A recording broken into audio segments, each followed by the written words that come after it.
Kelangkaan LPG 3 kg di sejumlah wilayah di Oku Selatan, Sumatera Selatan terjadi sejak 4 hari terakhir.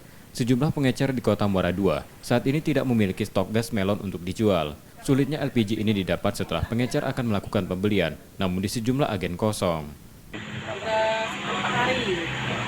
Tidak dikirim-kirim. Itu tahu nggak kendalanya apa itu? Kalau juga katanya masih kosong. Oh, masih kosong. Untuk harga sendiri ada kenaikan nggak? Ada dari situ udah 20.000. Waduh, sudah 20.000 dari pengecer, Bu, ya. Kita ngecer jadi 22, sekitar 23. Kemungkinan ada pelonggaran PPKM ini karena masyarakat banyak yang sedekah ini. Oh, iya. Iya.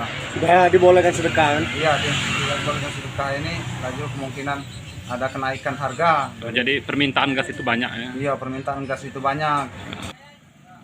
Kelangkaan memicu naiknya harga eceran gas LPG ini dengan kisaran Rp1.000 per tabung.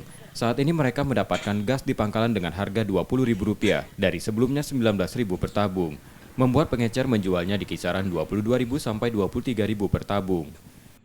Istilahnya tepatnya bosnya nian itu 20. Aman kita cari warung-warung 23, 24. Kalau di warung-warung itu informasinya agak susah, Bu, dapatnya. Sering kosong, Bu, ya? Sering kosong, kalau kosong. Kadang-kadang ada kita beli, kan kita jarang belanja, kan kita beli kosong ya.